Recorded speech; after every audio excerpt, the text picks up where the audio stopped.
need to have this here.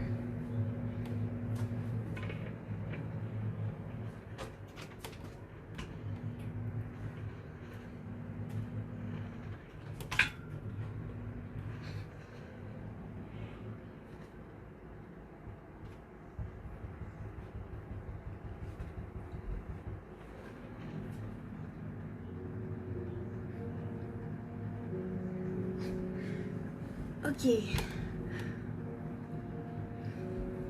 I'm just giving it a second so people can join. Hello, everybody.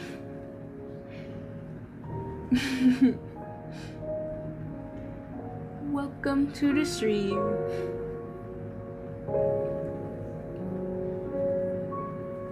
I'm gonna give it a few minutes before I start.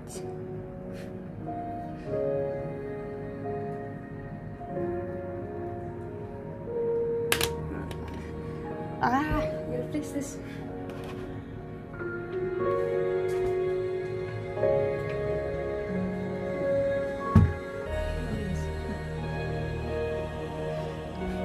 Okay.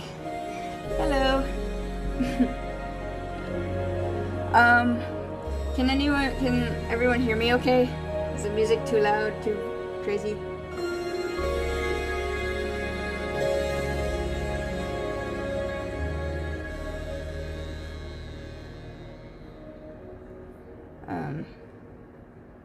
Let me turn it down a little bit.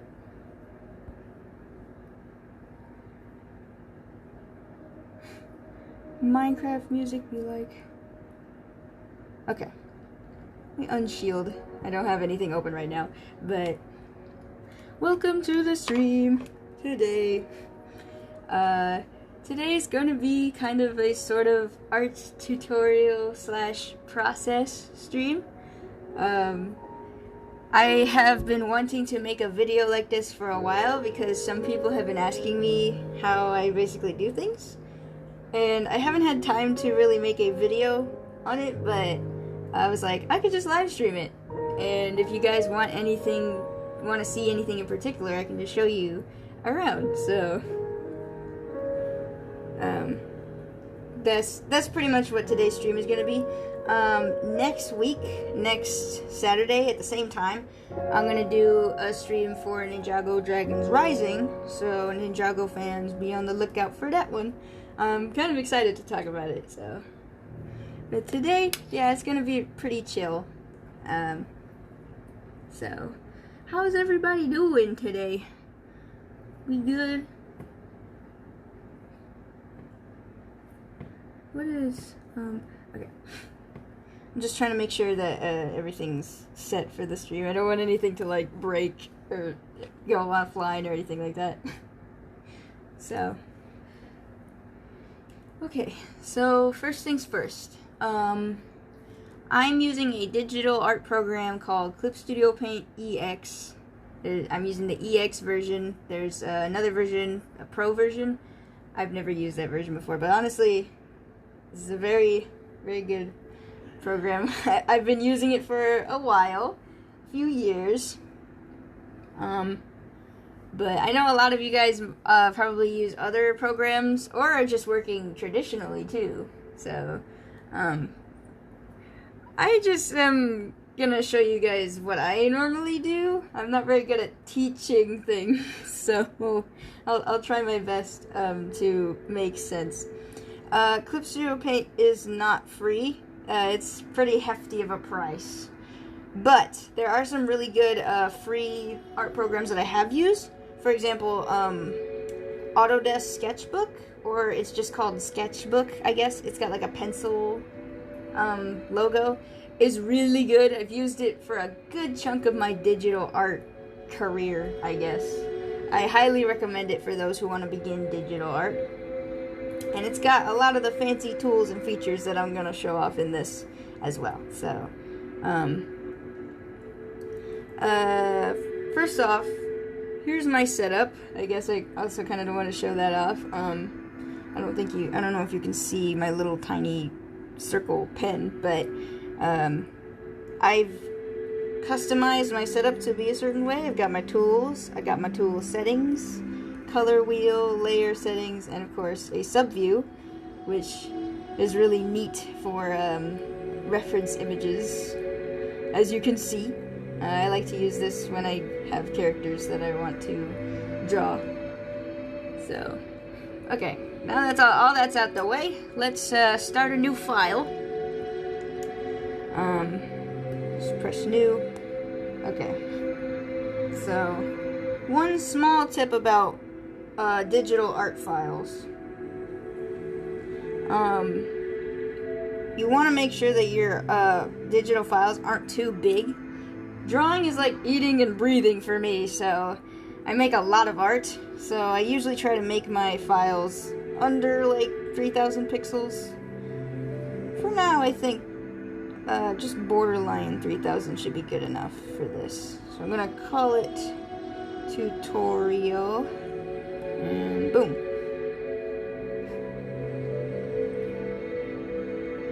By the way, let me know if the audio is weird or anything. I can try to fix it. I have my headphones, but I'm not sure if it's too distracting or anything. I don't know. It's just Minecraft music for now. It's kind of cutting. What is it? What does that mean? Does it mean it's bad? I could.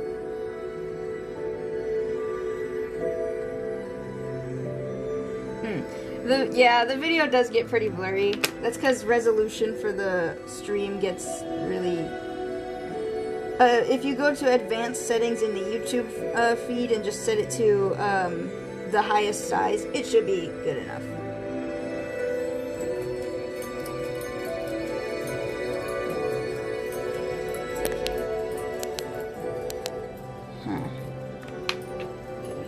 How's that?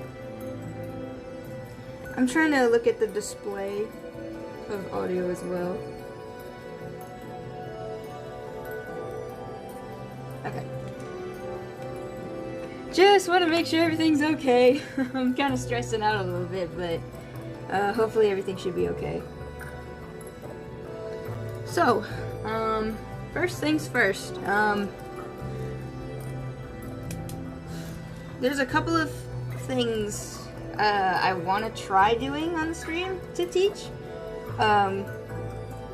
but for this tutorial I think I'm just gonna stick with showing you guys how I make like headshots or something. Like, hold on, let me see if I can pull up an example real quick.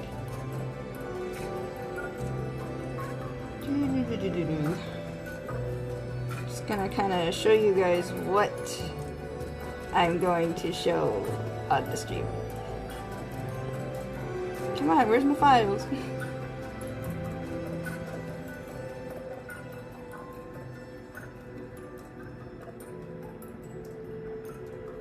Okay, here we go.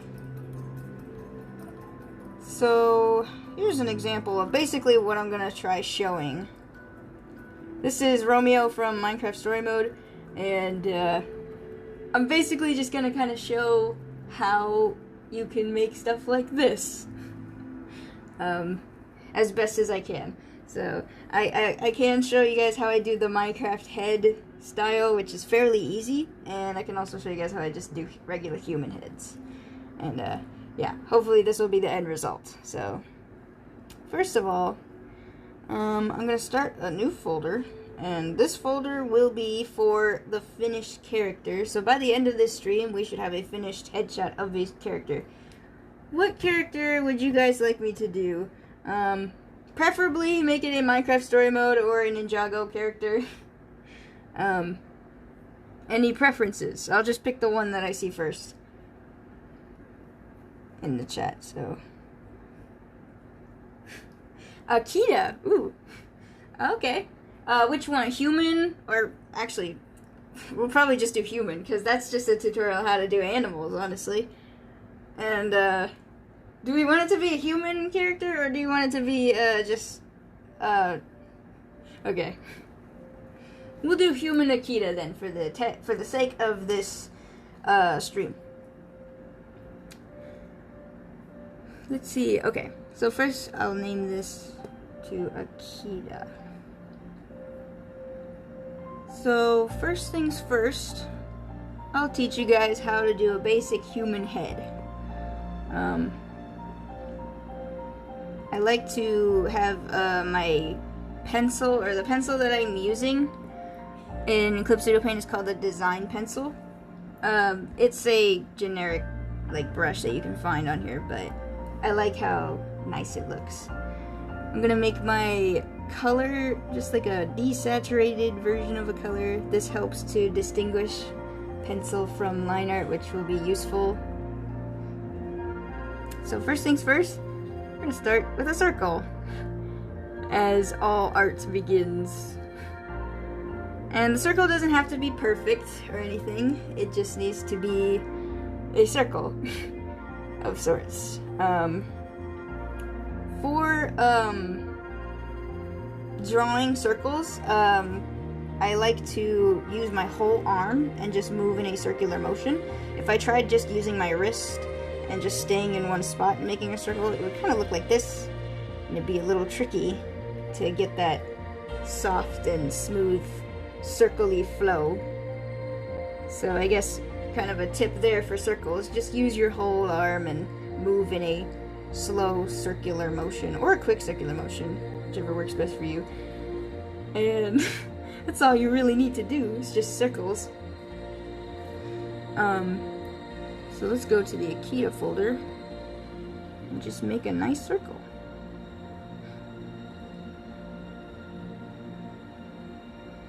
And that's where it all begins.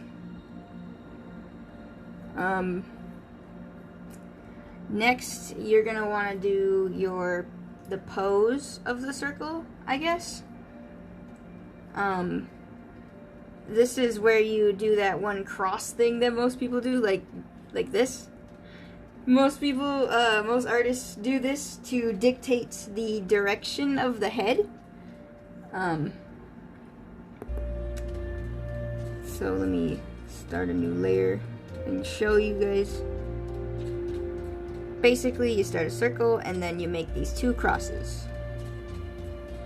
And these two crosses right here, or the two lines, basically help the direction the character is facing.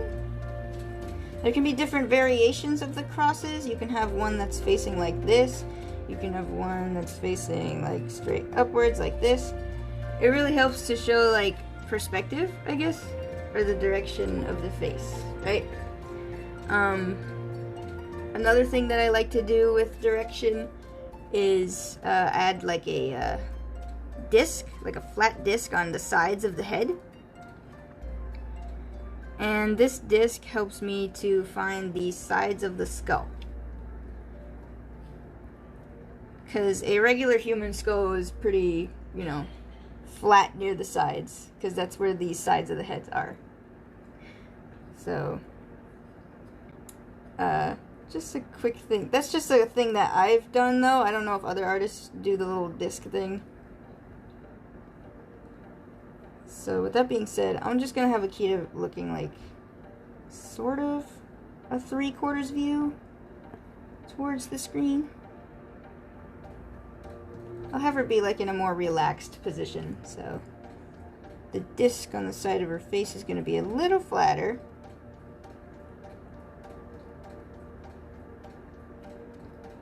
And there we go. We got like the sides of the head. We're already doing good in terms of that.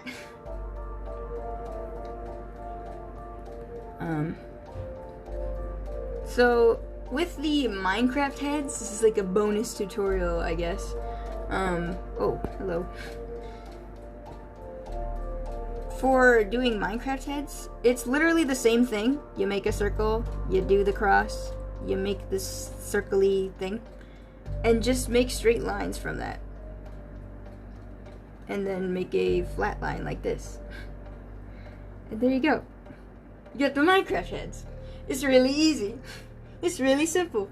And pretty fast too. And that's probably why I grew up just drawing Minecraft people first before humans, because look how easy it is to make a head square. So, anyway, but with regular human heads, this one's a little trickier because human heads can have variation. I don't know if people heard of something called same face syndrome. Personally, I don't really think that truly exists, but you can have variations in human heads.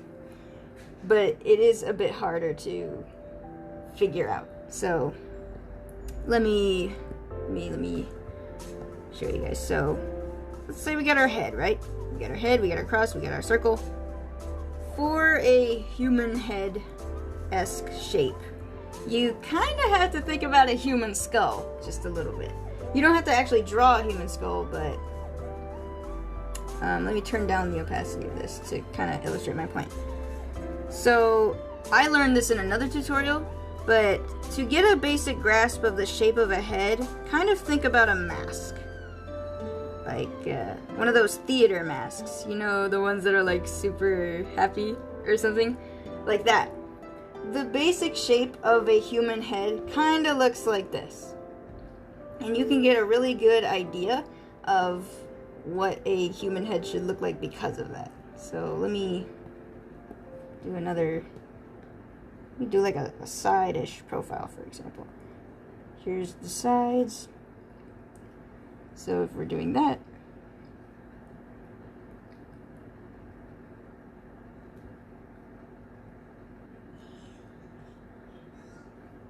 then that would be, I guess, the side of the head. I made that a little too low, but you get the idea.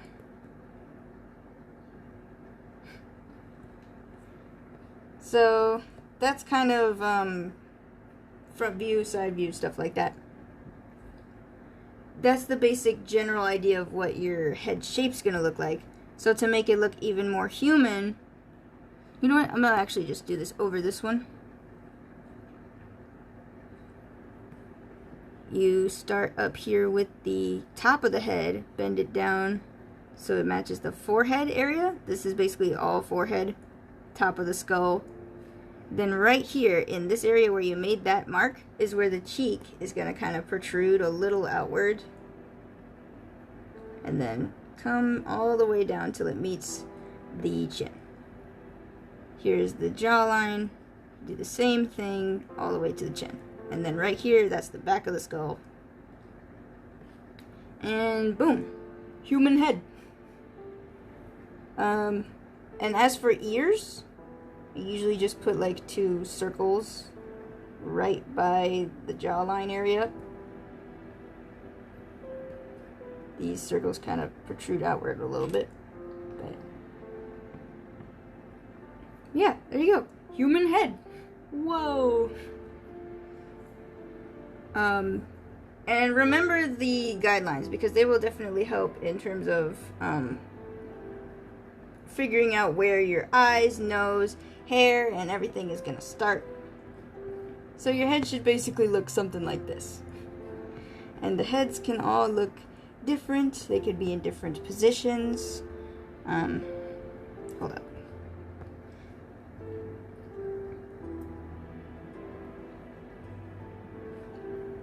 Side view head. It's basically the same idea. I hope I'm saying all this right, because I know once the stream is finished, this is going to be like in the archives. People can look at this. So I hope I'm making a lot of sense. Well, with that being said, let's go back to the Akita drawing. So with the guidelines you've already established, we'll start up here, and that's the top of her forehead, and come back down, and there will be her little cheek. Come back, there's the chin. Here, there's the jaw, and then the rest is the head. Now the thing about Akita, or human Akita, at least the design that I have for her, she doesn't have human ears. They are replaced with dog ears.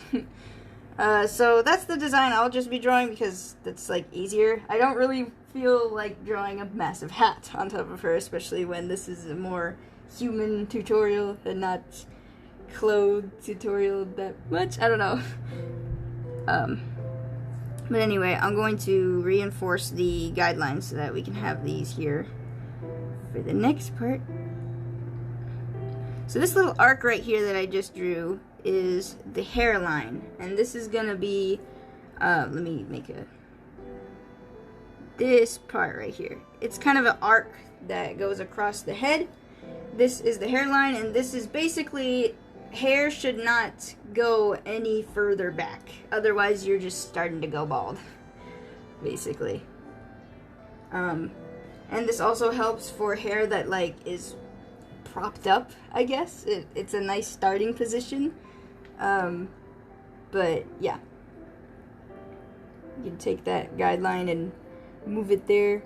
The top of your head also has a center, if you will, which that will also be important for the hair part of this tutorial. So, let me make readjustments to these guidelines here.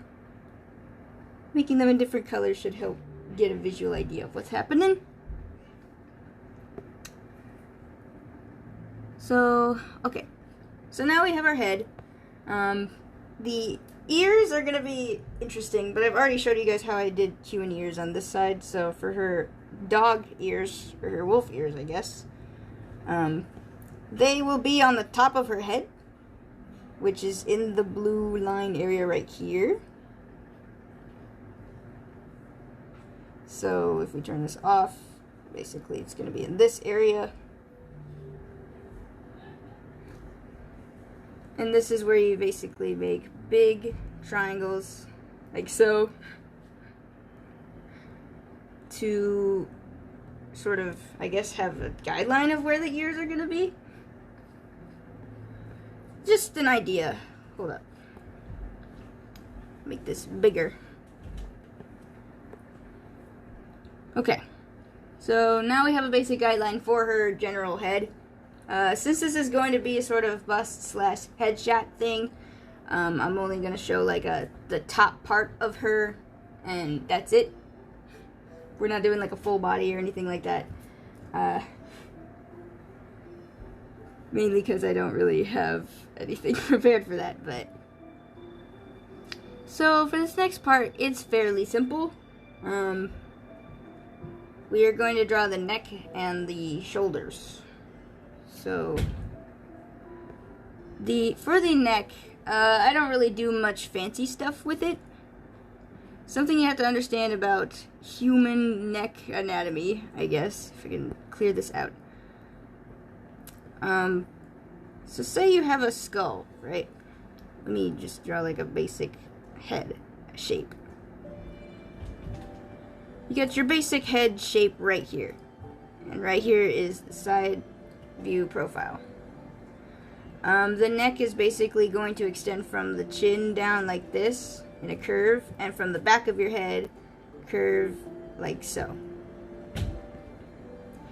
A neck is never usually just a solid straight line. That would be kind of interesting if that were the case. Like, imagine a character's head. Here's just a random character, and their neck is just like this. Nah, necks are like muscular, and they kind of wrap around the spine. And if you look at human spines, they move in like an S shape. Wait. Yeah.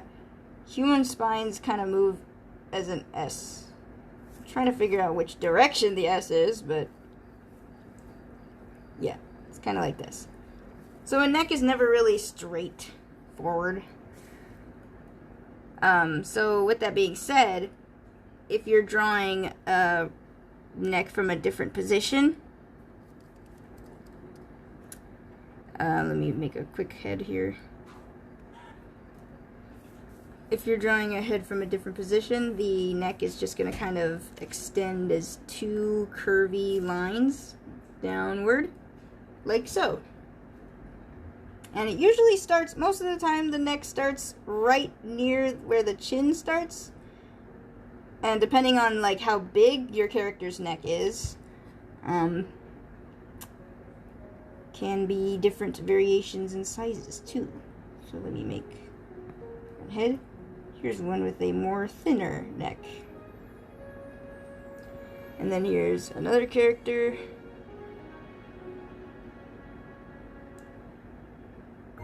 Got more of a buff, thick neck. Right there. So, yeah, you can have different variations of necks. I also like to put two lines that are in like the shape of a V to kind of indicate the veins or muscles. These are more accentuated for more muscular characters, or older characters even, but most of the time it can be just one or two lines. So with Akita, she's fairly young, so we'll give her a more normal sized neck, I guess.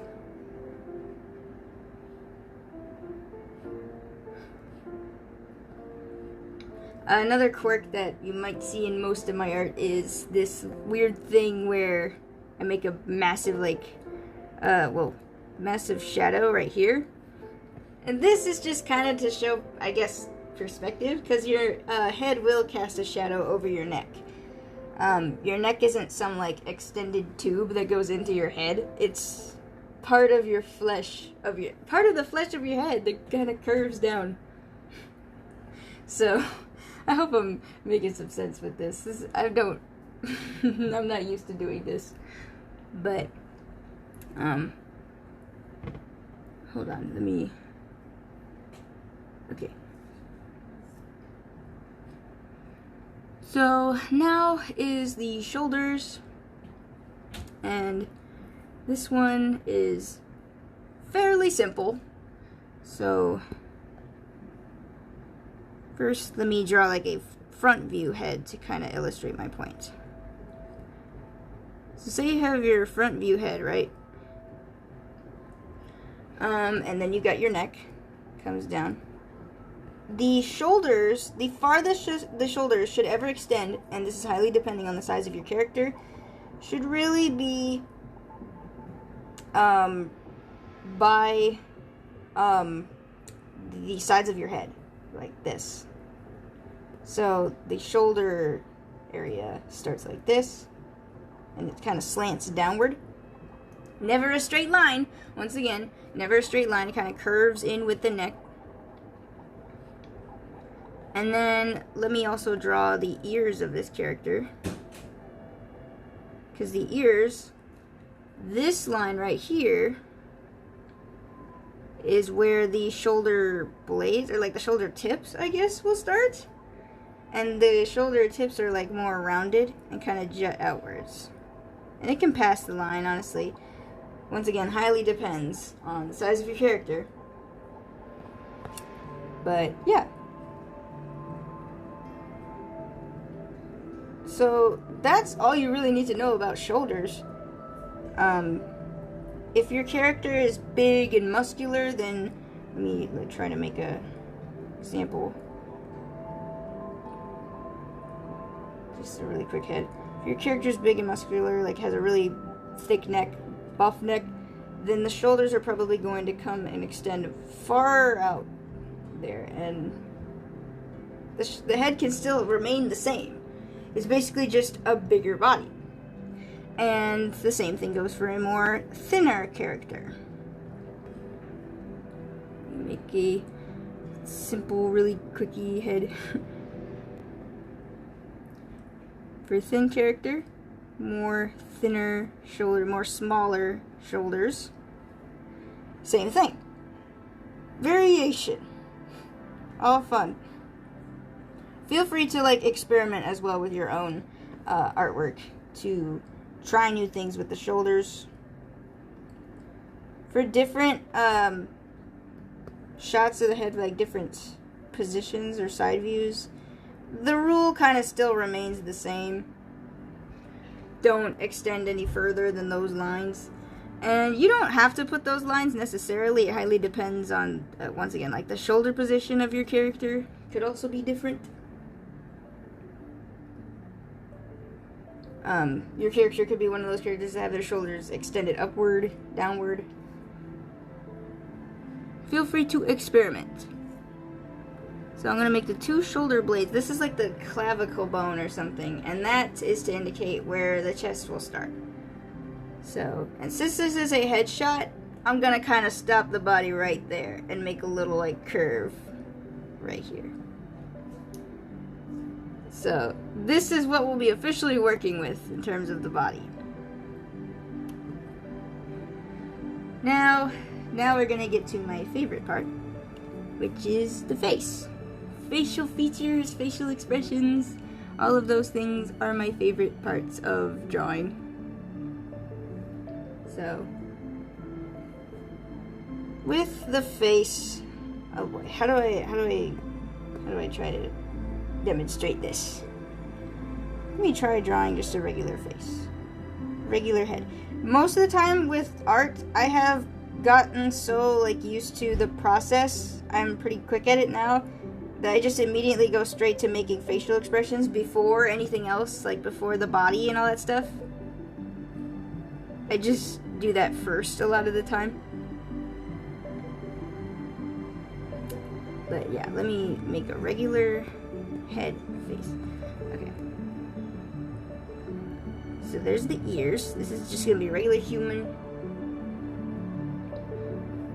So, first I usually start with the nose. To know where I want to place my nose, I never place the nose right where the cross intersects. Hello, welcome. Just a little tip for anyone in that regard. Never place the nose exactly where the cross intersects. Otherwise, you will look like a Whovillian or something from Dr. Seuss. Where the tip of this part of the area of the face is actually where the bridge, like the middle of the bridge of your nose, is gonna be. A shape that I learned back in like art school is kind of like an Animal Crossing character's nose. Think of this kind of a shape. It's like a weird diamond kind of shape. Right here is the middle bridge of the nose, and right here is the tip of the nose, and then this area right here is where the nostrils will go. And that's pretty much the essence of a nose, from what I understand anyway. So I usually you can turn down the opacity, and the shape of your nose will be just a line. I make a circle for the tip of the nose. That's another little quirk, I guess, of my art. Here's the round part of the nose. Here's the nostril. Here's another nostril. That's optional. Delete. Whoa, a nose! So, that's pretty much that. Next up is the eyes. And oh boy, I love the eyes. I love drawing eyes so much. I don't know why. They're like the windows to the soul, I guess. And they're the most fun part of art for me in terms of drawing characters, because eyes can be so expressive. So, to do eyes, or at least to find a place to put eyes, I'm gonna make 2 oval shapes. And they don't have to be huge. Just make 2 oval shapes-ish. One right there, and then one on the other side. And these oval shapes don't have to be perfect, nor do they have to be somewhat, like, you can adjust it to be the same size-ish. I'm trying my best.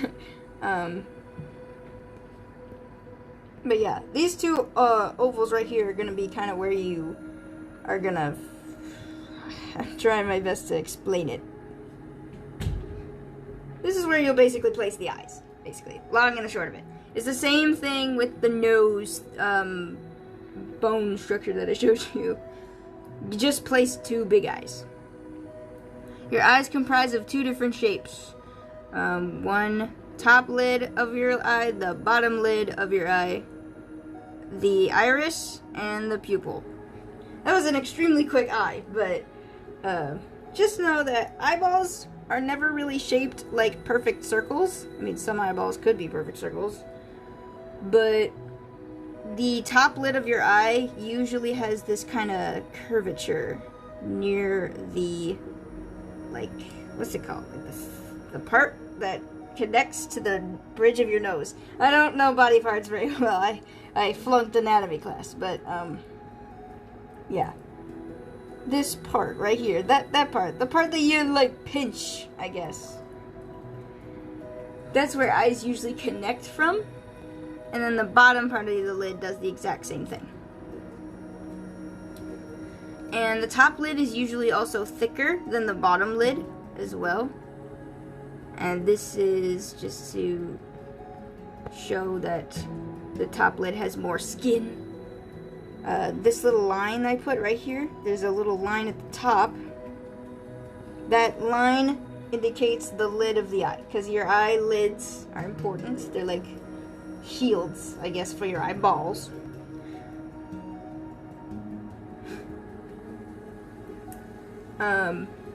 So I hope this is explainable. I hope I'm trying to explain it correctly. But eyeballs also come in many different shapes. You know, you can have eyes that are big and rounded. You can have eyes that are triangular. You can have eyes that are like, I don't know, whatever this shape is. You can do whatever you want with your eyes. Eyes are very expressive, and you can morph them around a lot of the times. So another thing, side views of eyeballs kind of look like D's, like backwards D's. Hold up.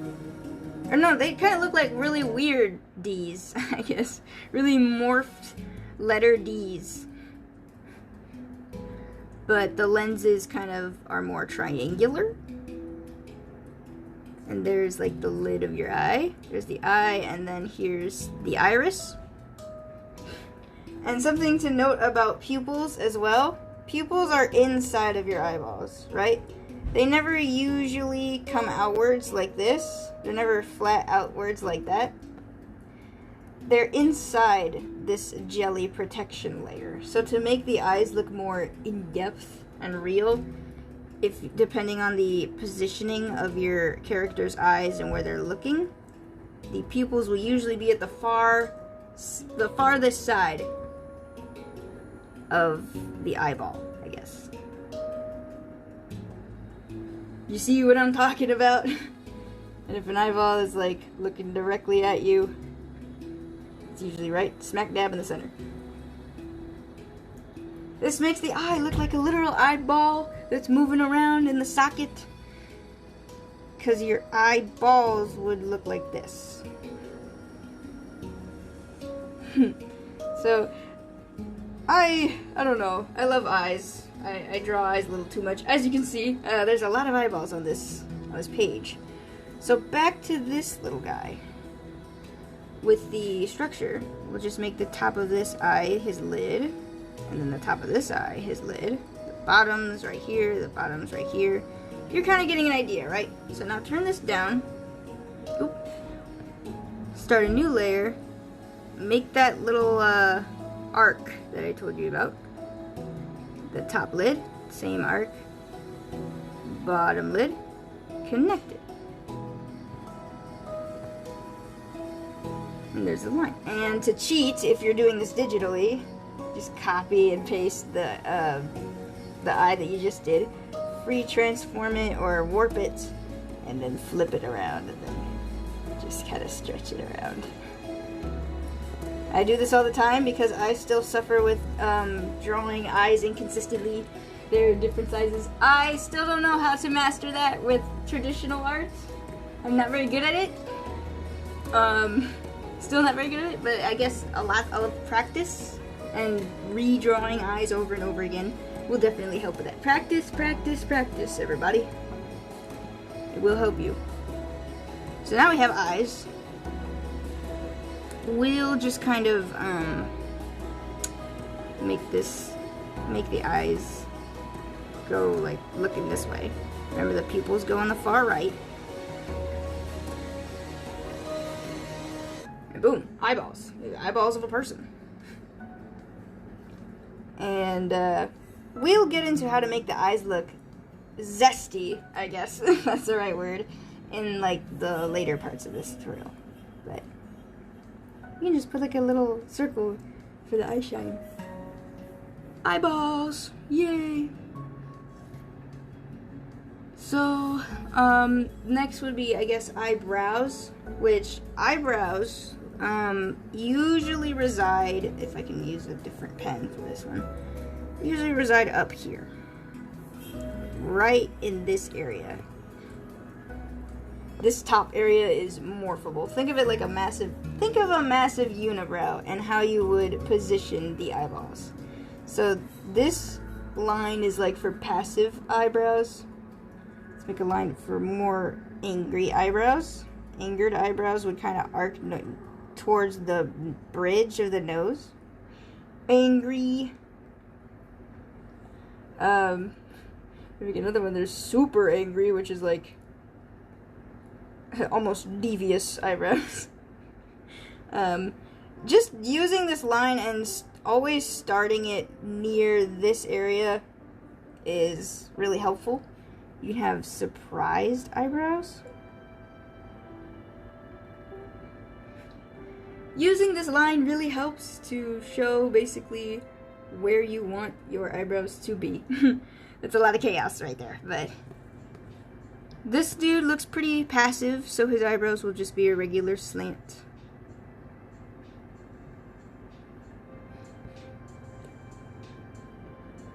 And that's really it with eyebrows. You can make the eyebrows thick, like here's a square. You can just make them big squares.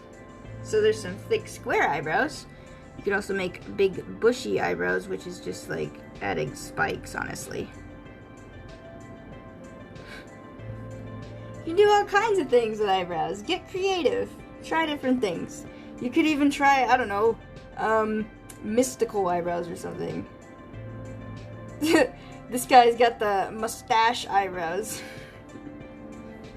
Get crazy and get creative. You can do whatever you want with eyebrows. Eyebrows are technically just facial hair. Whoa. Anyway. And then lastly, the mouth, you know.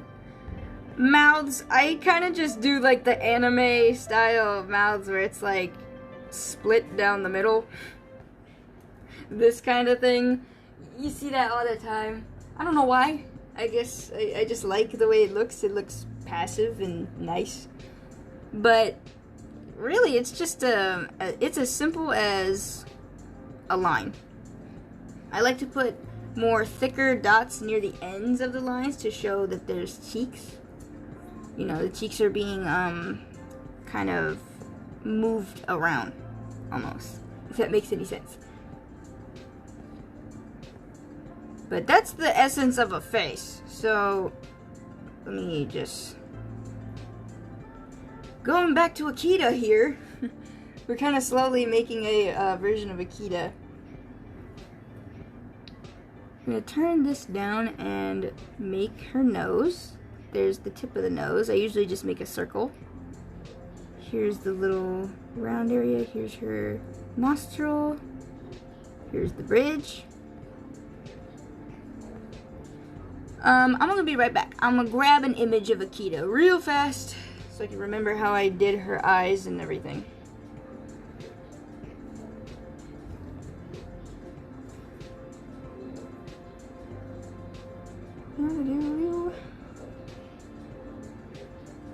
Here we go. See, this is where the subtool view comes in handy. It's right up here. So she's got a smaller nose, actually. I'm looking at it.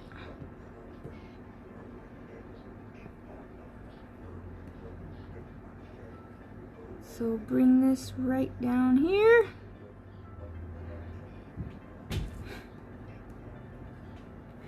Turn this. Well, we don't need this circle anymore. Haha, we have guidelines here already.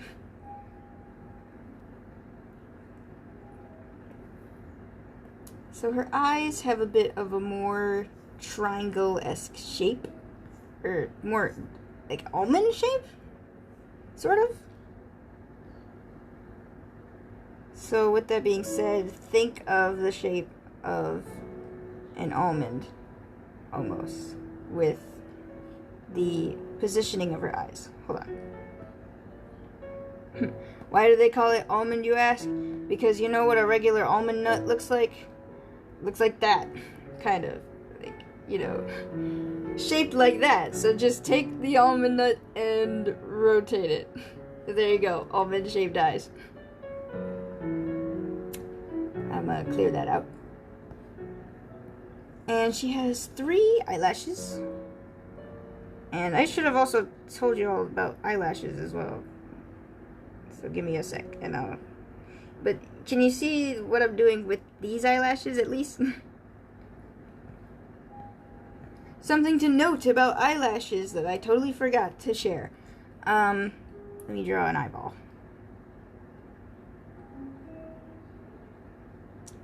So here's your average eyeball, right? Eyelashes do not ever really look like this. That's kind of creepy and looks a little better in like a regular like cartoon or something.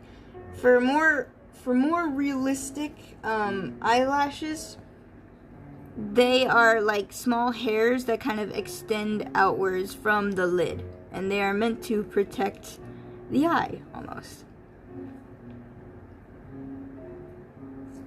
And they move in kind of an outward pattern. This person has a lot of eyeballs. This eye has a lot of eyeballs. I never make a character with this many eyelashes. The only character with a lot of eyelashes that I've drawn is Harumi. But you get the idea. Eyelashes usually extend outward from the eye. And most eyelashes, you can vary them. I like to make eyelashes unique for certain characters. So, once again, go crazy. Be creative. You can have one big eyelash and one small eyelash. Like this. Like, that's a character with interesting eyelashes. You could have, I don't know, you can have an eyelash going like this for all you care. I think I have a character that literally has, like, really dynamic eyelashes. But, you get the idea. Really thick eyelashes, you can have colored eyelashes, all those things. So, with that out of the way, for Akita, her eyelashes, she just has 3 black ones.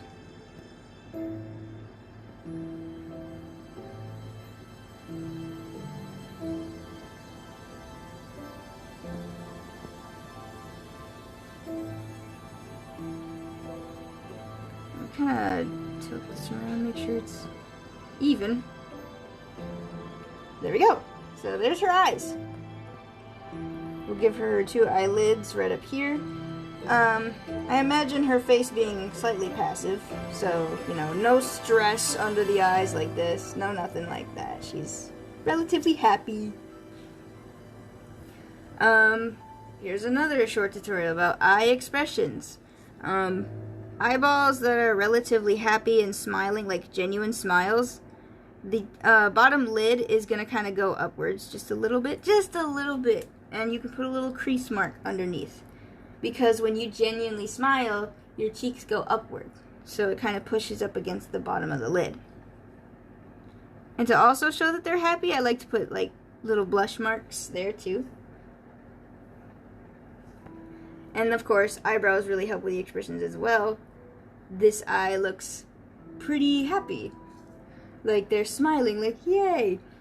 For an eye that's like sad eye, you can have the lid kind of be a bit thicker and heavier. You can have them squinting because the lids are going to be a bit thicker, more down. There's going to be more strain near the bottom lid. And the eyebrow is going to kind of arc like this. And you can put a strain mark by the eyebrow as well. You have the eye looking down. That's a sad eye. And then an angry eye. I mostly draw the eyebrows first, actually. And I just make this arc shape that looks like this. It kind of looks like a weird check mark, almost. And then I make the eyelid around the brow. And then it's squinting. So the bottom lid is all the way up. There's a lot of strain under that eye. Pupil is tiny. Angry, angry eye. So, that's a quick, I guess, expression tutorial for that one.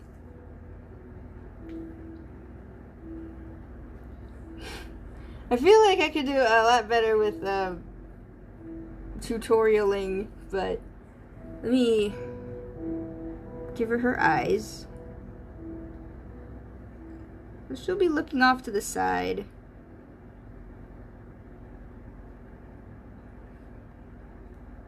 And her eyes, I gave her more like cat-like eye pupils, even though she's a wolf. But, you know.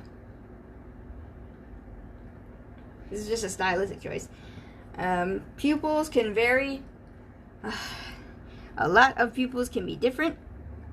Let me make another eye. You can have an eye pupil that is literally just a straight line. You can have an eye pupil that is a literal circle. Just a big circle.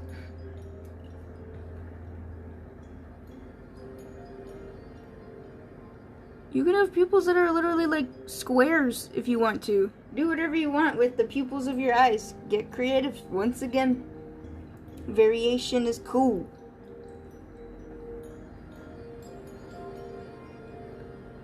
So we'll make our eyebrows, which are on the more passive side of things.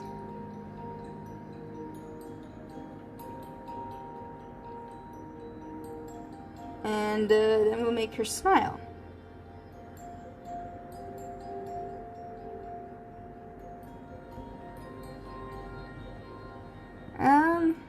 Honestly, smiles are weird for me. I adjust them all the time. I'm never happy with the way I make mouths most of the time. This is pretty decent. Something about Akita is that she has teeth that kind of sticks out. So we'll just draw those little teeth.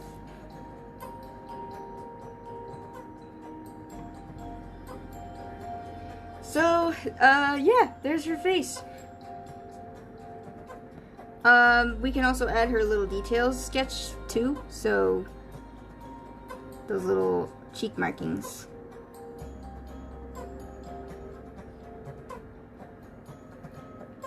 Yay! So,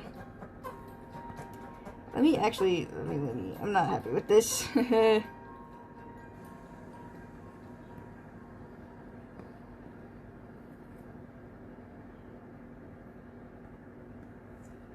There we go. So, hello, welcome. I just realized that with what I'm doing with the way I'm doing this stream, it's gonna be a solid stream, just trying to make a simple headshot of Akita. So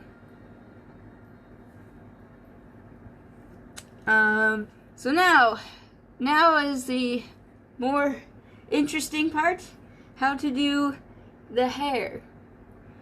Hair is interesting. Hair is a mystery. Honestly, I'm still trying to figure out hair for myself. Let's use this guy as an example. This little fella right here, as an example. So, how do I explain with hair? Remember those guidelines we made like way earlier in the stream? Let me try to, yeah. Okay, so the guidelines for the face. We also made a line up here. This line, this little arc, is where the hair is gonna start. If your hairline goes beyond this point, you are just balding at that point. Hair is never on the very top of your head. It is usually right by the crown. Is it called the crown or something? I don't know, but this is the area where most of your hair, or the hairline, should stop. So with that being said, let me redraw the hairline for this guy.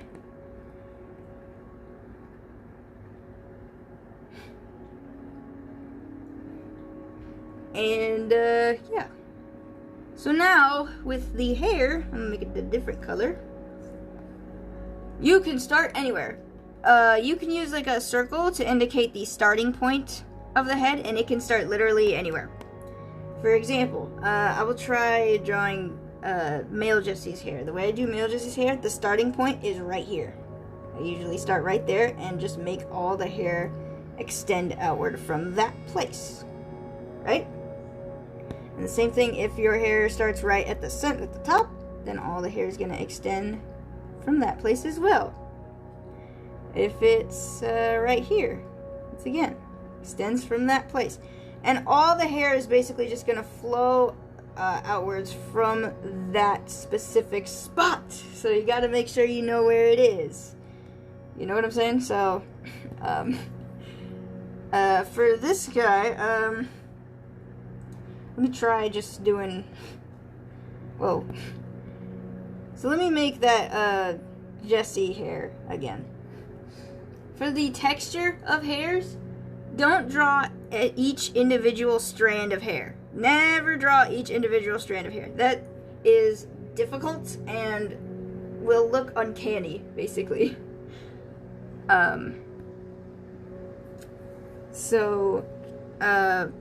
For hair texture, most of the time you want to make it look like almost like a wave. This is the texture, this is the look of hair that I mainly do the most. And you can make it really thick, like this, like thin. I'm trying to explain myself as best I can. You got thin hair, straight hair, you got more wavy hair, you got curly hair. Hair, it comes in all types of variations. Once again, go crazy. Do whatever you want. Let's make a character with more simple, wavy hair.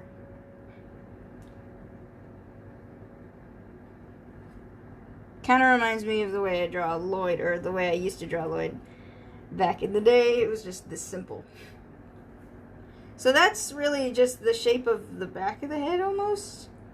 Back of the hair.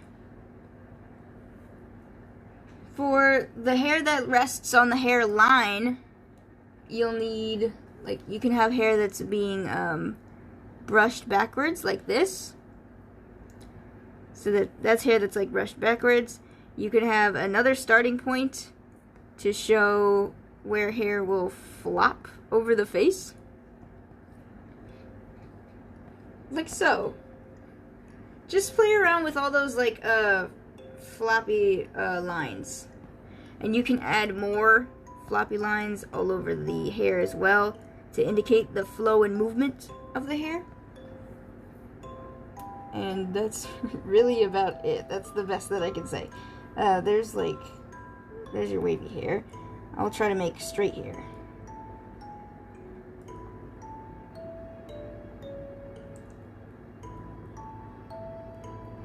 Coming out from that side, it's starting, there's the starting point, it's jutting out from this angle, another starting point for where the hair flops over the face, and then some lines. Straight hair. Whoa. And then for curly, super curly hair, this one's a bit tricky because you can oftentimes lose where you start the hair. I'll just make Gigi's hair, I guess. So here's the starting point, and here's the starting point. For Gigi's hair, I like to make two little crescents, and then make really, really, like, jagged curls. This is Gigi's hair when it's down, bruh, not when it's up. Really jagged curls like that. And then the hairline is the same thing, just jagged curls until you reach the sides of the head.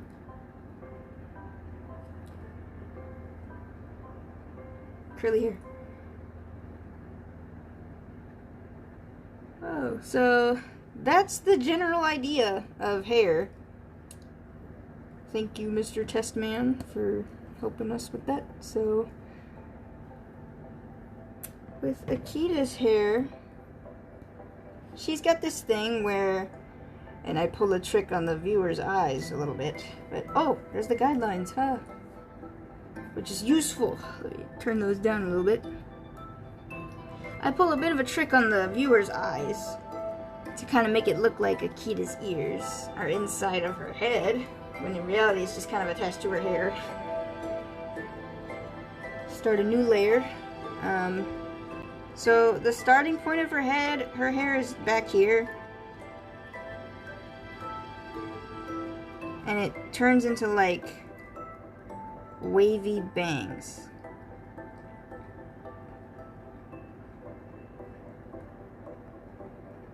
Over the top, right there.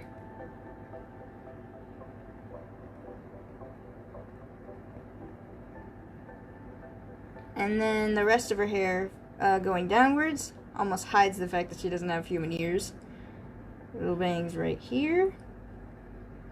And then the hair juts downwards to look something like this. And by the way, I do need to remind you, this is the basic sketch, so we're going to add a little more details in the line art phase of all this. But if I turn off the guidelines, oh, I want to turn off her face. There's her hair. Most of the time when I do hair, I just noticed this too. I'm also like very loose with the line art, and it looks thin. So there's a tool CSP has called like correct line or something. Adjust line width. I put it to like thicken 0.3 and make the brush size fairly big, and I just kind of boom, it makes the line art thicker, so I don't have to go back over it. And now we can just go underneath all of the stuff we just drew, erase all those guidelines. We don't need to see them anymore. They've done their part, they've done their services. Erase everything that you don't want your viewers to see, and boom. Yay! For her little wolf ears. Now we can go in and make little details of the wolf ears. Ears, or at least wolf ears from what I understand, has a outer rim and then an inner rim. And usually the outer rim of the ears is bigger, and then the inner rim is smaller. So I'll explain what I mean. You see those right there? Let me try to make the basic shape of a animal ear. It looks like that little tuft of hair, right? Then kind of comes in like a cone. Something like that. Go near the edges right here and just draw it upwards until you reach the tip, but don't go to the tip entirely depending on the shape of the ear. Boom! That's an animal ear. And some animal ears can be like skin on the inside, so I usually just make lines on the inside. It could be like a bat's ears or something. Or it could be fluff, and I just usually put like 3 lines. Akita's ears have red fluff on the inside, so I usually just kind of go near the edges and put the fluff.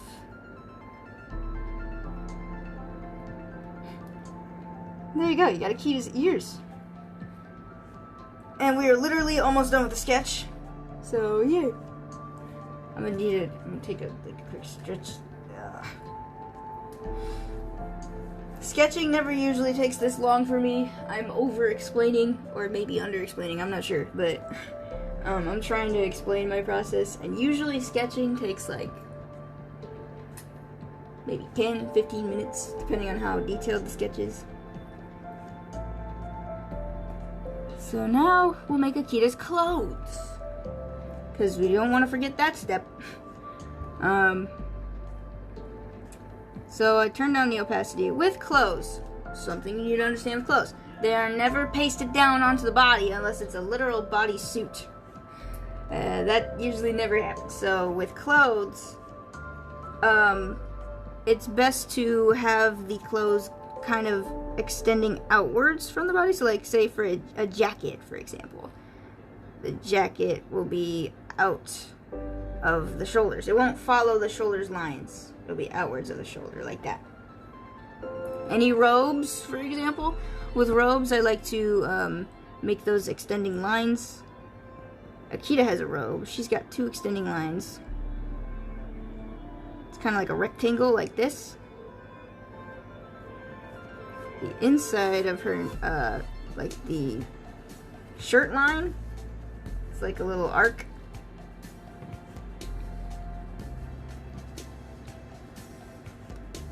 Like so. And that's literally it. For the shoulder area, I like to follow the shoulders a little bit and then arc into like a triangle right here. This is where the clothes will pinch. And I make 2 lines to show that. Kind of shows that the clothes are made of cloth, you know? And then I do the same thing and make another line to show the ends. Do the same thing over here, make a triangle. And the triangle should be really subtle too. You don't have to over accentuate any of the shapes and whatnot. Let me finish off the bottom half. Akita's robe has a little red strip, so we'll also put that there.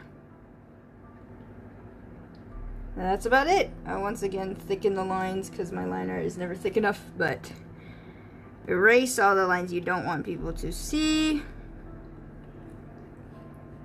And that's it. Now we have a sketch. We're done with the first phase, so that's neat. I actually like the way the sketch looks so far. Not bad at all. Your sketches don't have to necessarily be clean. I like to make my sketches look clean because with line art, I don't want to try that hard. You know what I'm saying? Line art should be an easy, simple step. So let me... First of all, pens. I have a pen tool. I mainly use the G pen for most of the line art of my art. And this is a generic pen that you can find on Clip Studio Paint. I'm sure there's in other art programs, there are other pens that are pretty general. They just need to be a smooth type of pen. Let me see. I have a thing as well called stabilization. I don't know if other programs have this, but it's a tool where you can basically make all of your lines look incredibly smooth if you have the shakiest hand on the planet, which is literally me. I have the shakiest hand in the world. So that will definitely help when we're doing the line art. So I like to make my line art size fairly small. And with line art, it's as easy as go over everything you literally just did. I have a setting turned on called pen pressure, where basically when I push down onto the screen, the weight of the line art will be different. So like, here's me pushing down really soft, and then here's me pushing down really hard. You see the difference? So when you're doing line art, it's always nice to have line variation. Make certain areas of the line art thicker than others. For example, the top lid of eyeballs, I like to have thick line art there.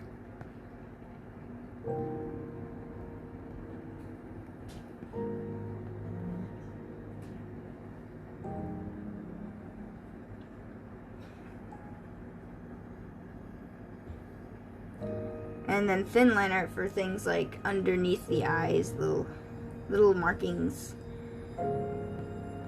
I don't want those to be too accentuated.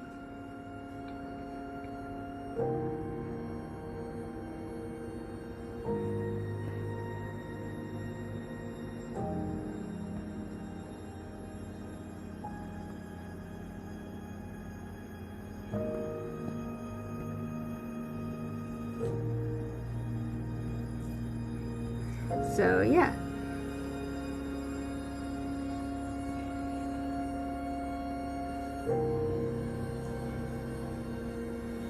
Line art is pretty tedious for me, which is why most of the time when I do art streams, I usually just do line art all the time. Like, you never see me sketching live. I've done a sketching stream like once or twice, but never all the time.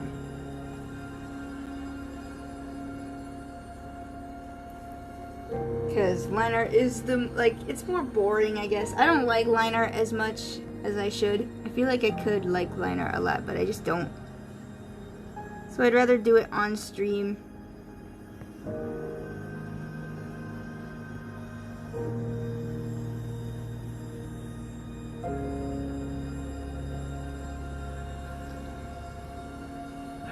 You utilize your lasso tool, and it's in the selection area. The lasso tool is very useful. As you can see, I clearly use it to make adjustments on certain areas. Like this eye, for example, looks a little too small.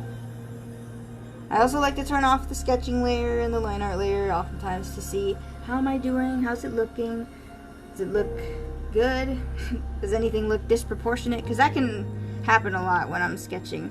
Things can look not the way they're supposed to.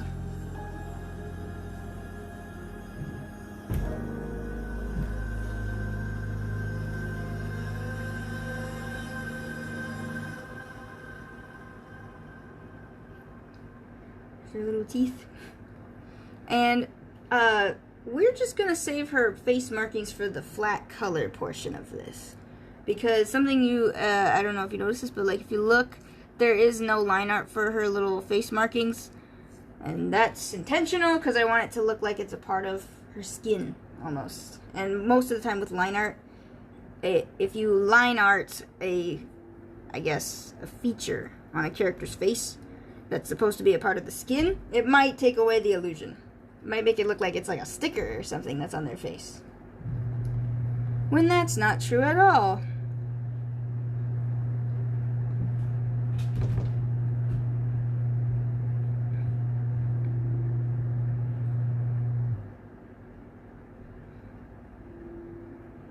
You might notice that the line art is oftentimes different from the sketch. I oftentimes like to deviate away from it, which is good, honestly. It shows that there's like, you can experiment a lot with the sketch and the line art, because sometimes you might do something in the sketch that you don't like now, and you're like, oh, I should probably fix that, so you do.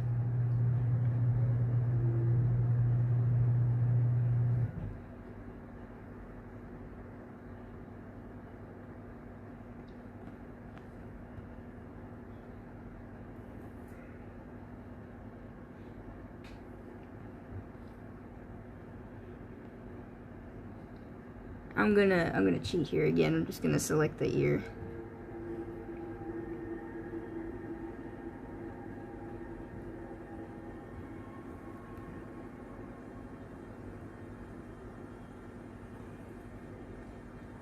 Anyway, well, I don't think I have anything else to say about the line art phase.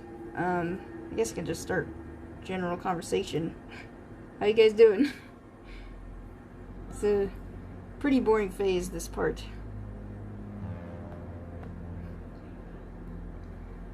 My apologies if I don't really see the stream chat that much. I'm just trying to teach as fast as I can. I don't know why I feel like I'm in a rush, but yeah.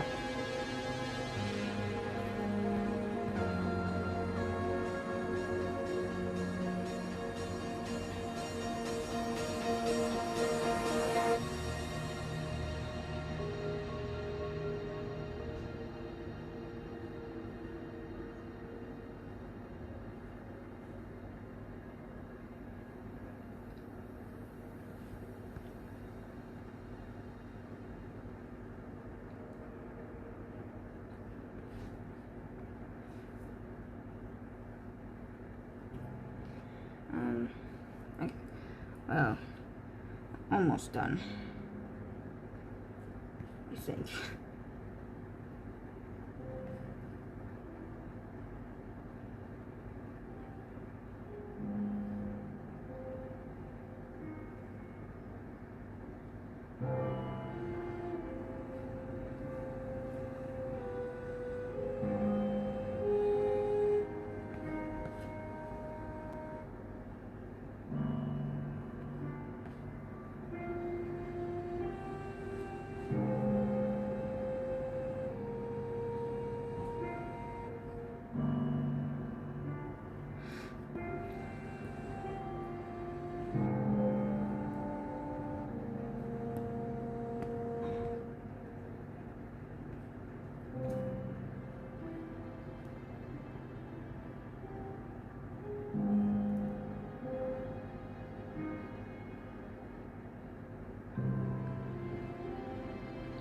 we'll say she's looking a little different than she does in her little picture up there. I try my best to be consistent, but it's not always guaranteed.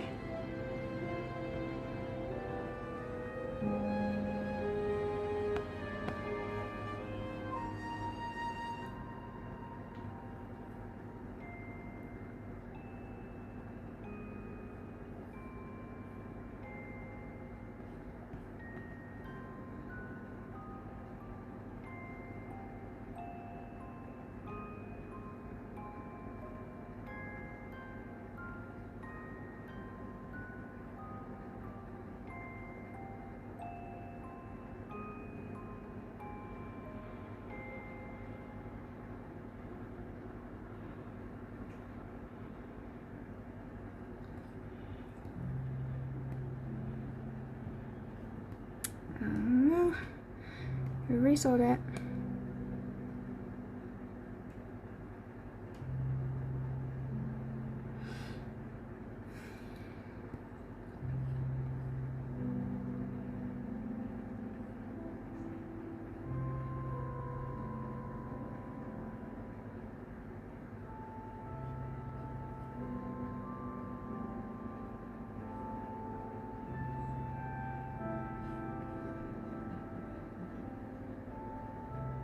Oh, hello.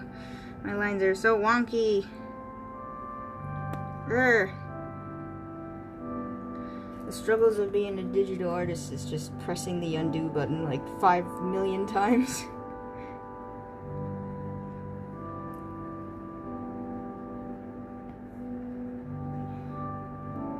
Okay. Oh.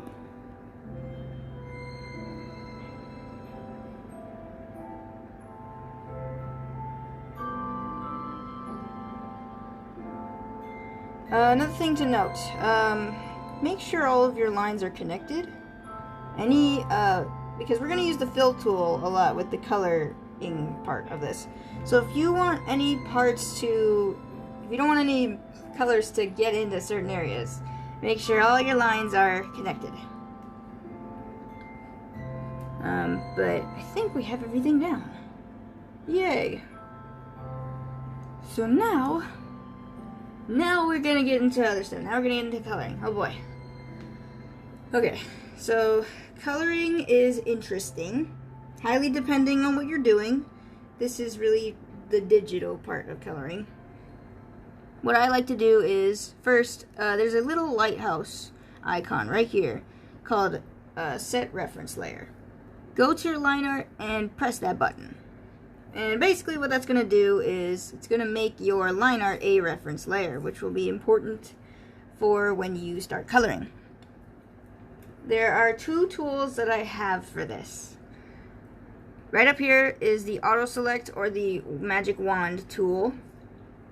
And this tool is a tool that I use to select my line art.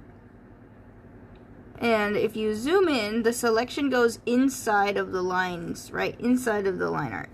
So if we invert the selection right here, choose just any desaturated color, and use the fill tool, the entire thing should be colored in. And if you look near the line art, it should all be inside the lines. There's no pixely, weird look to it. It just is like that.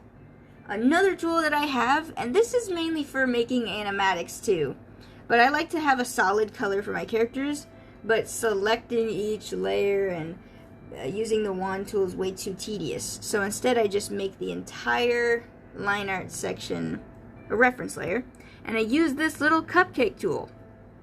I don't know what the name of the tool is called. I found it on the Clip Studio Paint website, like the marketplace. It's really nifty though. Check it out. If you set your reference layer, all you have to do is circle around the place you want to color in, and it'll just do it instantly. It makes things way faster when I'm animating, and I want to make a flat color, so I thought I'd show that. The cupcake is cute too. But and this tool is also good for individual shapes. So you could, if you just wanted to color in the eyes or the teeth, same thing. So, really nifty-fifty tool I like to use, but for the sake of art, I just kind of use the magic wand tool.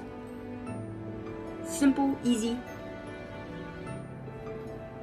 So now we get into coloring. If you have a color palette of your character handy, that's neat. Reference sheets, I always like having a color palette handy because I can use the color picker tool and just select the colors. I don't like using images that are shaded to pick colors because the colors oftentimes mix and look different. So that's just a tip for making reference sheets though. If you're making a reference sheet of a character, don't make the character's image blended or shaded or anything. But anyway, all you gotta do is just go in with the colors you need and just color it in, fill it all in. Coloring phase is really simple, real easy. With this neat trick, instead of just going in and coloring everything by hand. I used to do that and it was extremely tedious and unnecessary.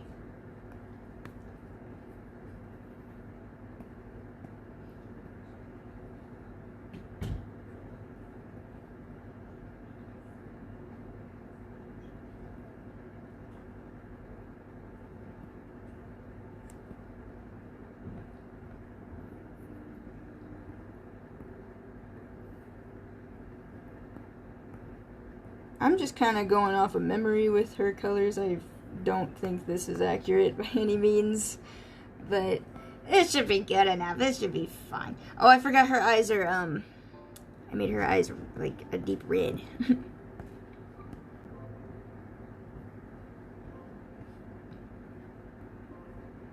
Her eyes are supposed to be like the exact same colors as her wolf's eyes, so that's why it's red. Yeah, and you can go in and make sure that there's no like speckles of pixels or anything that's out of place. But yeah, that's it for coloring. We are almost done with the character now. Oh right, we gotta make their markings on her face. So I put the sketch layer on the top so that it's nifty. What I like to do is start a new layer, draw the markings, you know, just go crazy, do what you gotta do. You don't have to set them as a reference layer or anything either, just fill them in and color in any speckles of pixels that are out of place.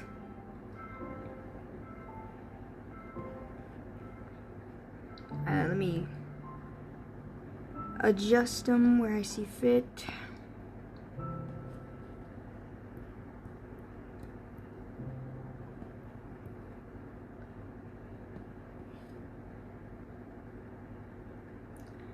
And then once I have that all down, I like to then go to filter, blur, Gaussian blur, and make it really weak Gaussian blur, and then merge it down with the colors. And the reason why I do that is, and I didn't do that in the past before, but I do that now because it makes it look like a part of the skin. It's good. I don't know why it just has this effect to it, I guess. So now we're getting into shading and how to make things look zesty. Like I said before, I'll show you how to do zesty eye patterns, I guess. So you're going to need the magic wand tool for this one. Start a new layer, and within the eyes, right in the pupils, don't select the inside of the iris, just select it. Then take the color of the eye and use the color wheel, go like just a little darker. Never use like black or white when shading things, so don't go near this area of the color wheel. You want to go towards more saturation. And near the rims of the ears, or the ears, what? The eyes? The rims of the eyes, you're going to take an airbrush, a soft airbrush, and just kind of go around the corners of the eyes. You can make it thick if you want as well. Do the same thing for the other eye.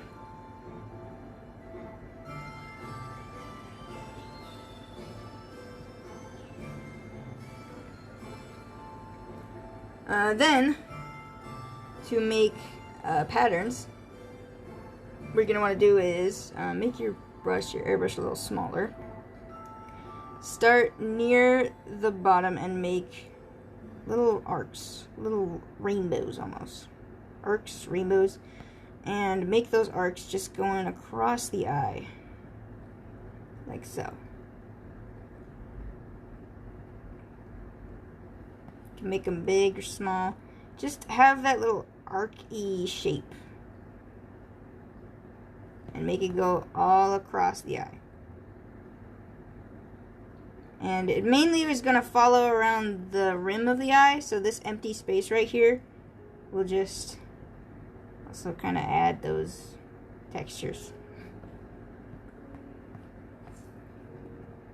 And the inside of a person's eyeball, like the patterns can be different. It can vary.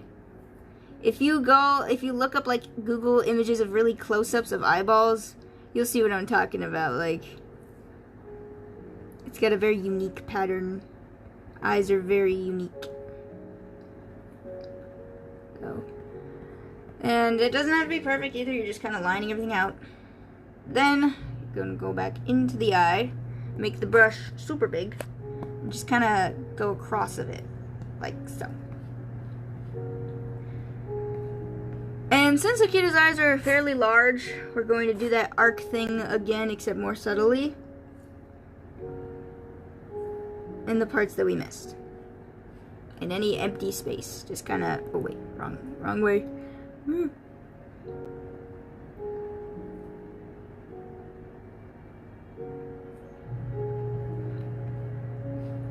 There we go. And now we're going to take a super bright color, like since her eyes are orangey, we'll have a yellow. And we're going to go behind the pupil and just kind of circle around it like this, and then just make it brighter.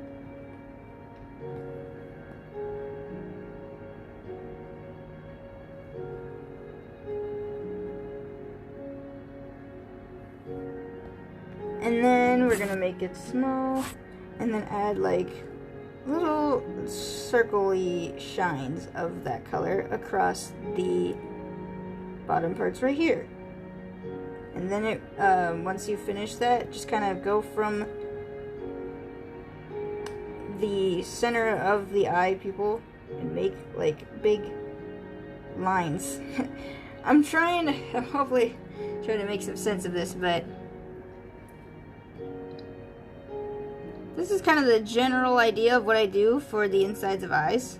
Just kind of go crazy.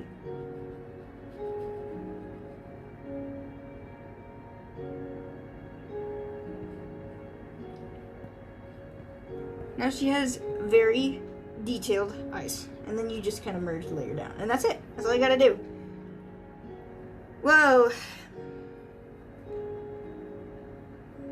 So now, after you get the eye details done, now we can do shading. So shading has a whole process of its own. And this requires you to have layer blending modes. So that means, what that means is things like this section right here, multiply, linear burn, add glow, overlay, all that stuff. Those are called layer modes, and they will be a huge help in making the effects of your art. So what you're going to want to do is start a new layer and clip the layer below. And what this does is that if you draw in this layer, no matter where you draw, it's going to stay on top of your character, right? So all of your shadows should stay within your character. This will make things much easier when we're putting the shading down. So first things first, I need to know where the light is coming from for the shading, because light is important. Light bends around objects. To do this, I make a layer, turn the layer into a linear burn layer, and I just choose the color of the shadows. So like, let's say the light is a warm orangish red. That means my shadows are going to be a darker maroon red. And I'm going to take this gradient tool right here. And the direction of the light, let's say it's coming from this angle. So you see, now I've kind of marked where the lighting is coming from. The light should be coming from this direction. I'm going to turn this down a bit to about 25%. Start another layer, make sure it's clipped down, and make it add glow. And we're going to take an orangey, peachy color, and do the same thing with the gradient except to show the light. And make this about 10%.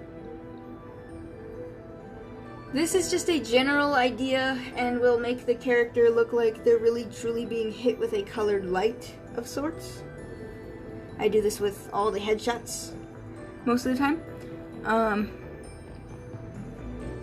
And just to keep track of everything, you can merge the linear burn onto the color and then merge the glow to the color. And this will just help with layers, because there's going to be a lot of layers for the shading part. But now we're ready. So once again, new layer, clip it down, linear burn. Now we're going to take a more go to the center of the color wheel and pick a desaturated color. Since the light of the color of the light is a orange color, so we'll choose a brown for this. Make the opacity 50%. And we're just going to start with the nose. You can use the fill tool, and as long as your line art is still a reference layer, you can use the fill tool, which will really come in handy. So, yeah, slowly and surely, you're going to put shadows all throughout the character. Now, I'm going to teach a short little tutorial on shading and shadows, something you have to understand. Y'all have seen the sphere tutorial, I'm sure, and how to make shadows, or certain shadows. So, let's say that my light is up here. This is the sun, or something. The sun is a peach color. Let me cut this out. So the sun is a peach color. If we do that little clipping linear burn thing that we did earlier, turn it to 25%, and then add a glow. It's a peachy orange color. We'll clip it down. About 10%. Boom. So that's what we have so far, right? To make your shading, you have to know about how light bends on certain objects. So that being said, all the time shadows are going to go away from the light. It's going to curvature away from the light almost. Oops. Hold on. Whoa.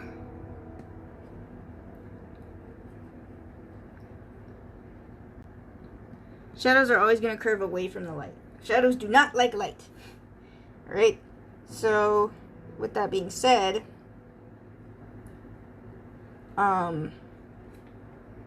if your object is casting a shadow, so let's say there is here's the sun, right?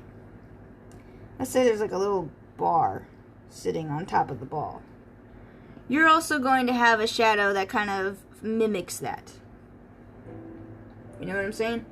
So I'm saying this because with things like hair, the lids of the eyes, the bottom of the nose, the teeth, all these things are going to cast just a small shadow over everything else.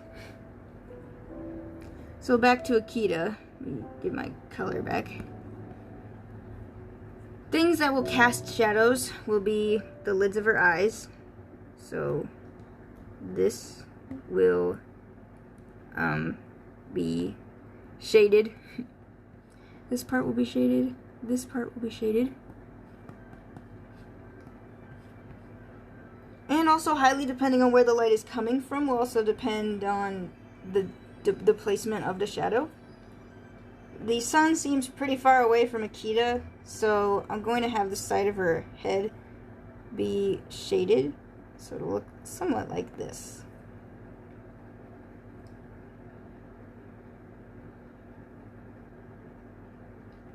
See, those lines we made there indicate that the sun is pointing, but not directly on her face, so there's still areas of her entire face that will be completely shaded in.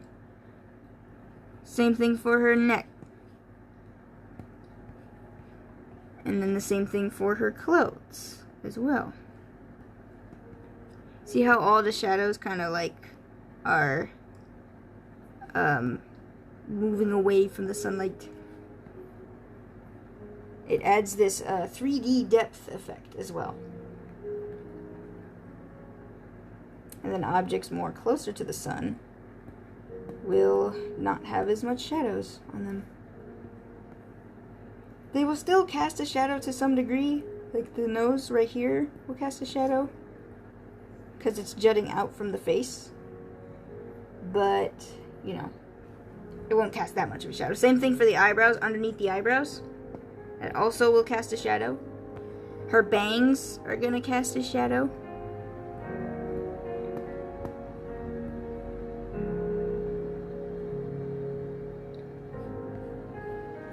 So something like that. Her eyelashes will cast their own shadow as well, because eyelashes stick out from the face.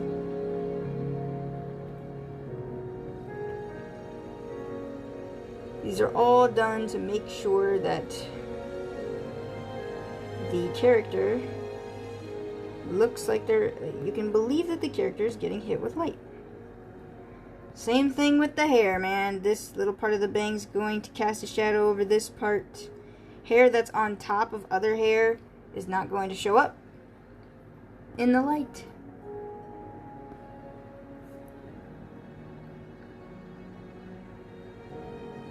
Oh, wait, hold on.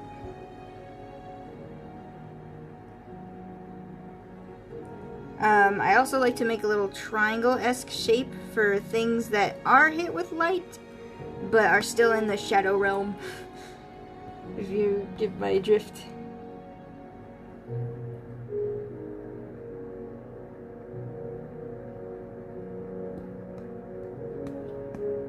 Show that parts of the hair are 3D, three-dimensional. Parts of the hair that are jutting outward, like this part right here, will also cast a shadow.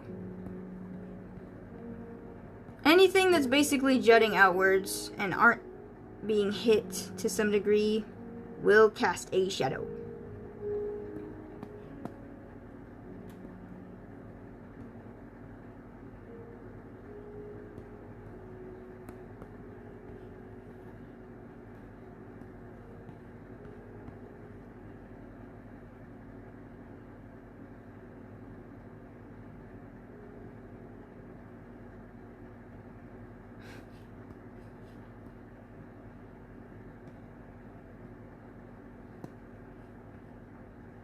There we go. So now we have a shaded Akita. I can delete this now. So now, this is something that's really exclusively for Clip Studio Paint. There are ways to work around it, but I use a tool up here called the blur tool. And this is extremely nifty to make a more realistic approach. I have not used this tool in this headshot because this is old and I didn't know this tool existed. But basically, you can use this tool and go over parts and blur them and turn them into a gradient. What I like to do is take certain parts of the shadows and make them gradients, and then other parts are sharper. Like for example, this would be a gradient, and as it gets closer and closer to the bridge of the nose, it gets sharper and sharper. Because that's how actual shadows work. If the light is closer to a certain object, it's gonna be sharper, and if the light is farther away, it's gonna be more blurry. So I usually like to make it real blurry near the bottom of the chin, bottom of the neck, the bottoms here of the eyelids, but not the bangs, because those cast a real, like, real thinner shadow, I guess. Sides of the clothes.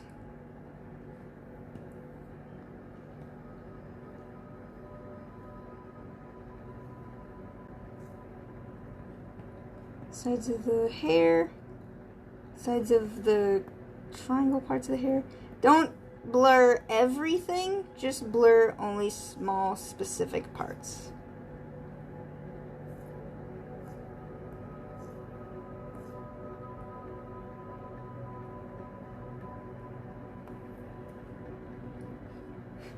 Now it looks real. And to add a cherry on top of that real effect, we're gonna lock the transparent pixels of the... oh shoot, I forgot about her teeth. Wow, I forgot her teeth are right there. They cast shadows of their own too. I just noticed that. I always forget little things like that.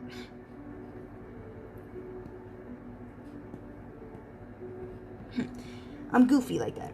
But anyway, now we're gonna lock the transparent pixels and get a brighter version of the shadow color. Get your airbrush tool, make it fairly big, and near the edges of the shadows, we're going to color it in.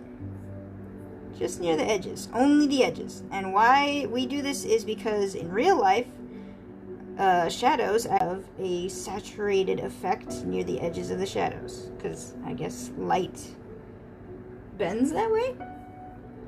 It's quite fascinating how light does that, but basically just go across all the edges, only the edges.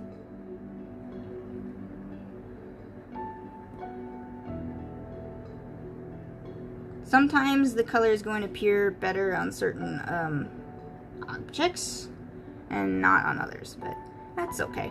Like her black hair, for example, we're probably not going to see it, but her ears, we will see it. So if you can't see it as much for certain parts, don't worry about it. Just leave it alone. But there you go. Wow, fully shaded. But we're almost done. And my throat kind of hurts because I've been talking a lot. This is the most I've ever talked on a stream. But the last thing we need to add are highlights.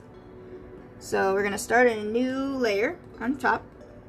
Add glow. Lock it down. Clip it down. Going to turn it to like 35%. And we're going to take our G pen. We're going to make the highlights are like a really brightish orangey yellow. And I like to color in the little dot on the nose, because the little dot kind of signifies the highlights almost. So I can make the line art just a little big, but yeah, just go over areas that would be hit with intense light. Make everything shiny. So the tip of the nose, the sides of her face, her teeth, sides of her neck. Anything that's being hit with direct light will have a highlight.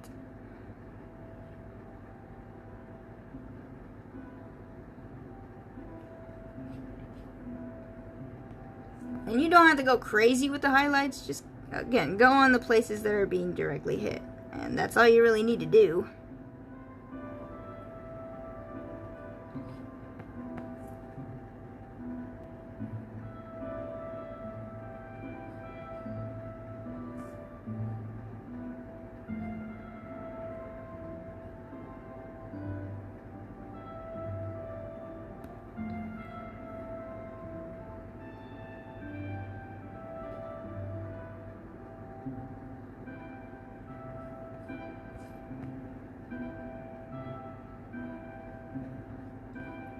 And that's it. Then you go to filter and blur, Gaussian blur, and just leave it at that, you know? Just Gaussian blur it a little bit, and you can see the lines have gone. It looks like a soft airbrush did it. And there's your highlights. Last things last, gonna add some nice highlights to her eyes to make them shiny and pretty. So on top of the line art layer, we're gonna add glow.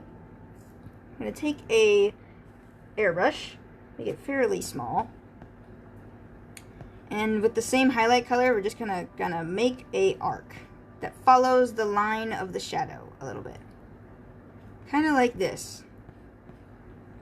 I'm gonna take a eraser, make it pretty big, fairly big eraser, and just kind of make little humps, hump, and just kind of little humps until you make it to the edge of the eye.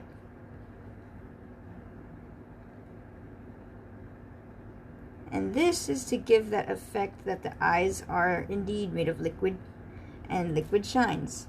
I'm going to turn this down to about like 55%. Add another layer, add glow, and make 2 circle shines that are in the direction of where the light is, you know? And then we're going to filter, blur, Gaussian blur, make it pretty blurry. And there you go, shiny eyes. And that's it. You did it. You drew a character. Let me change canvas size and crop this down. And crop this down. Boom! We did it. We drew an Akita, everybody. Yay! Something that I like to do, I don't normally like to keep it like this. I like to add a kind of background effect. So what I do is I copy and paste the color, the flat color, bring that copy down, lock the transparent pixels. I'm going to turn it to like a desaturated red, fill it, set the thing to linear burn again, and then go to filter, Gaussian blur, and just kind of blur it. And I don't know why, but this looks nice to me. It just makes it look like it stands out from the image.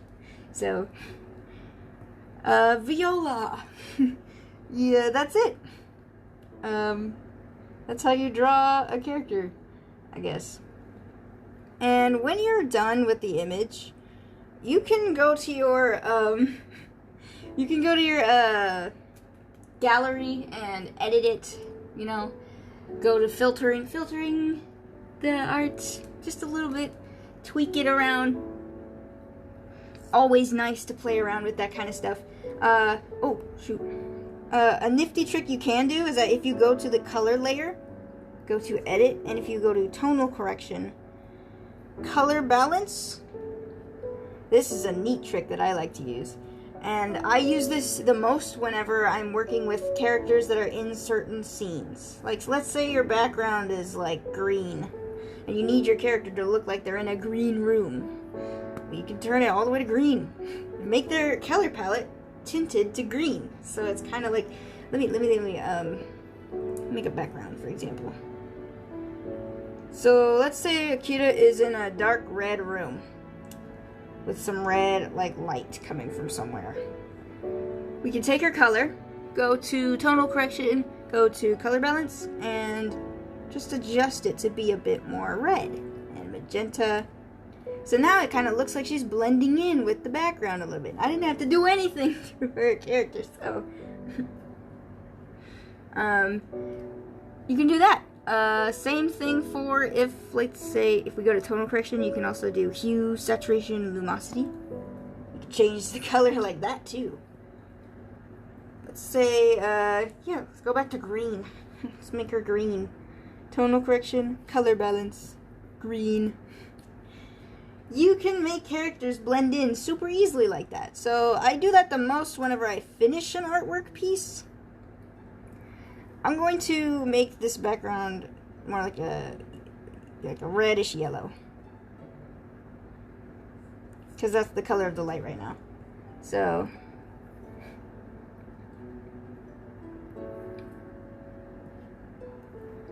oh, hello.